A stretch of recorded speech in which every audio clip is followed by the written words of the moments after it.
बागी चाचा ने भतीजे के साथ खेला कर दिया।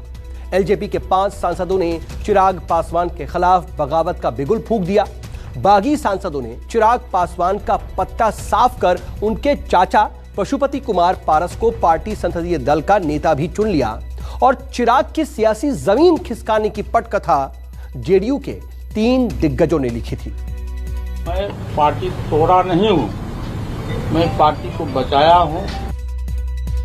बिहार विधानसभा चुनाव में नीतीश कुमार का खेल बिगाड़ने की सौगंध लेने वाले चिराग पासवान का खेल उन्हीं के चाचा ने खराब कर दिया। 6 सांसदों वाली एलजेपी के 5 सांसदों ने चिराग पासवान के खिलाफ बगावत का बिगुल फूंक दिया और चिराग के चाचा पशुपति कुमार पारस को संसदीय दल का नेता चुन लिया। अब हमारे दल में 6 विधायक, 6 सांसद हम लोग हैं। 5 सांसद की इच्छा थी 6 महीना से कि हमारी पार्टी का अस्तित्व खत्म हो रहा है, इसलिए पार्टी को अब बचा लीजिए। तो मैं पार्टी तोड़ा नहीं हूँ, मैं पार्टी को बचाया हूँ।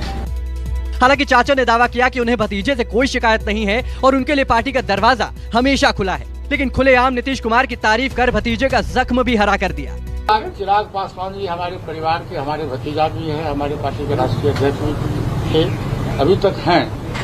मुझको कोई आपत्ति नहीं है, दल में रहे, मुझको कोई आपत्ति नहीं है। मुझको चिराग पासवान से कोई शिकवा शिकायत नहीं है। मैंने स्वयं आपको कहा कि मैं पार्टी तोड़ा नहीं हूँ। पार्टी ओरिजिनल पार्टी लोक जनशक्ति पार्टी है, ये लोग जनशक्ति पार्टी रहेगी, उसको चिराग पासवान जी आगे रहे। पशुपति कुमार की प्रेस कॉन्फ्रेंस से चिराग पासवान हैरत में पड़ गए। सियासी साख बचाने की खातिर डैमेज कंट्रोल की कवायद शुरू हुई। चिराग खुद कार चलाकर पशुपति कुमार के बंगले पर पहुंचे, लेकिन चाचा ने दरवाजा खोलने से साफ इनकार कर दिया। आधे घंटे के इंतजार के बाद दरवाजा खुला जरूर, लेकिन पशुपति कुमार पारस ने चिराग पासवान से सीधे बात नहीं की।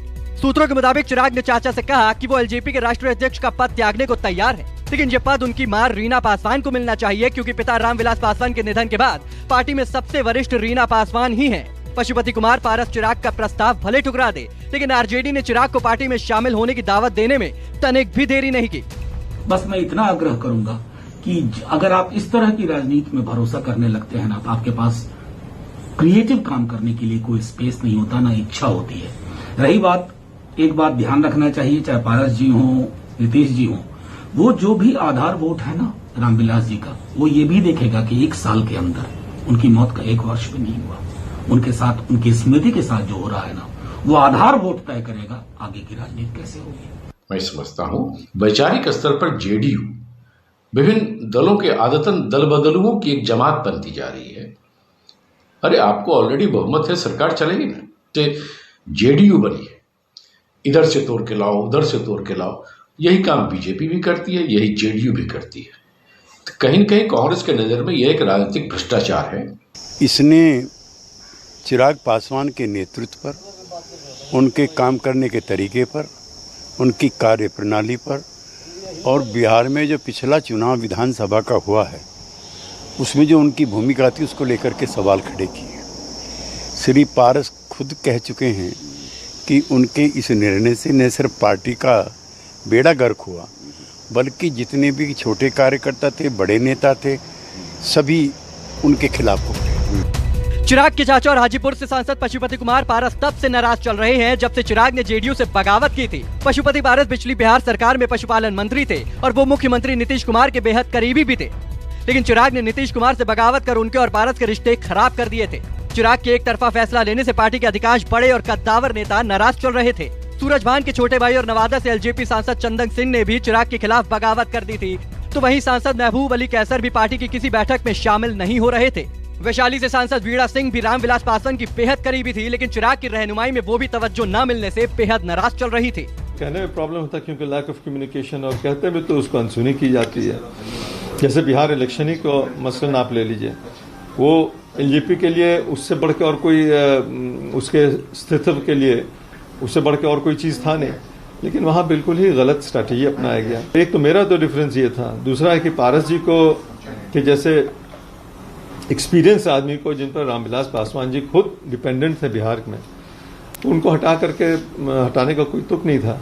सभी सांसद निर्णय लिए, सभी लोग एक होके हम लोग पारस जी के चुन लिए हैं। कोई वजह रही होगी? नहीं, कोई वजह नहीं। बड़ा राजनीतिक फैसला, नेता परिवर्तन हुआ है, नेतृत्व का। पार्टी तो वही है एलजेपी, न पार्टी टूटी है न टूटेगी। ये अफवाह है। मैं सामान्य तौर पर पूछूं, नेतृत्व परिवर्तन की जाहिर है वजह होती है, आप अपने वोटर्स को भी बताएंगी जब जाएंगी। मांग है कि ये आप लोग एनडीए से आए थे, हम लोग वोट किए, एनडीए में रहिए। पिछले जो चुनाव हुआ बिहार में, इससे वहाँ के जनता लोग नाराज थे, बिहार की जनता नाराज है। एलजेपी के 5 बागी सांसदों की तरफ से लोकसभा स्पीकर ओम बिरला को सौंपे गए समर्थन पत्र में भी सांसदों ने नया नेता चुनने की बात कही थी। समर्थन पत्र में बागी सांसदों ने कहा कि उन्होंने पशुपति कुमार पारस को अपना नेता चुन लिया है। पशुपति कुमार पारस एलजेपी के लोकसभा संसदीय दल के नेता होंगे। महबूब अली कैसर लोकसभा संसदीय दल के उप नेता होंगे। सूरजभान सिंह के भाई सांसद चंदन सिंह लोकसभा में पार्टी के उप मुख्य सचेतक होंगे। बिहार विधानसभा चुनाव में एलजेपी का सुपड़ा साफ हो गया था, लेकिन चिराग पासवान नीतीश कुमार को नुकसान पहुंचाने में कामयाब रहे थे। माना जा रहा है कि जेडीयू ने तभी ये ठान लिया था कि वो एलजेपी को सबक सिखा कर रहेगी। एलजेपी को तोड़ने में जेडीयू के 3 कद्दावर नेता गुपचुप तरीके से लगे हुए थे। सांसद राजीव रंजन उर्फ लल्लन सिंह, रामविलास पासवान के रिश्तेदार और विधानसभा के उपाध्यक्ष माहेश्वरी हजारी और संजय सिंह और सूरजभान सिंह एलजेपी की कमजोर कड़ी को जानते थे और इन सभी ने मिलकर ऐसी आंधी चलाई कि चिराग की लौ कमजोर पड़ गई। जो बोइएगा काटिएगा। आप जानते हैं स्वर्गीय रामविलास पासवान जी देश के बड़े सम्मानित नेता थे और उन्होंने इस पार्टी की स्थापना की।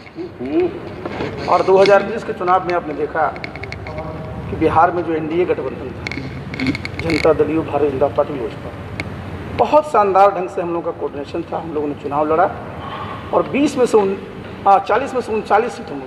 आप जानते हैं कि बिना मेहनत के किसी को बहुत बड़ा पद अगर मिल जाता है तो देखिए, पद प्राप्त करना और उसको पचाना, ये दोनों बहुत अहम होता है। हालांकि पूरे मामले पर बीजेपी खुलकर बोलने से बच रही है, लेकिन माना जा रहा है कि एलजेपी में मचे घमासान में बीजेपी पर्दे के पीछे से काम कर रही है। आरसीपी सिंह के बयान भी इसी की तस्दीक कर रहे हैं। अब तक जो आज अलग हुए हैं, पहले तो आप जानते हैं इसकी प्रक्रिया है, वो प्रक्रिया पूरी होगी, उसका नोटिफिकेशन होता है, अलग दल की मान्यता मिलती है, उनके नेता बनते, सब चीज़ें होता है। उसके बाद हर एक पार्टी का अपना संविधान होता है, उस संविधान के अनुसार आगे की कार्रवाई होती है, समझे ना। और आप जानते हो तो एनडीए के हिस्सा रहे हैं और एनडीए में हम लोग तो 2 ही लोग नहीं, बीजेपी और जेडीयू, दोनों जगह जहां जाएंगे स्वागत होगा। चिराग पासवान का पत्ता साफ करने वाले पशुपति कुमार पारस ने जातीय समीकरणों का भी खास ख्याल रखा है। पारस पार्टी कार्यकर्ताओं को ये संदेश पहुंचाना चाहते हैं कि वो रामविलास पासवान की तरह समाज के हर तबके के लोगों को साथ लेकर चलना चाहते हैं। लोजपा के अंदर लड़ाई अब उत्तराधिकारी की है कि आखिर कौन होगा जो रामविलास पासवान के विचारों और उनकी पार्टी को लेकर आगे जाएगा। हालांकि आज पशुपति पारस ने कहा कि वह पार्टी को आगे लेकर जाएंगे, लेकिन जनता की नजरों में आज भी चिराग पासवान रामविलास पासवान के असली उत्तराधिकारी हैं। कैमरामैन इसी के साथ सौरभ कुमार, पटना, न्यूज़ 24।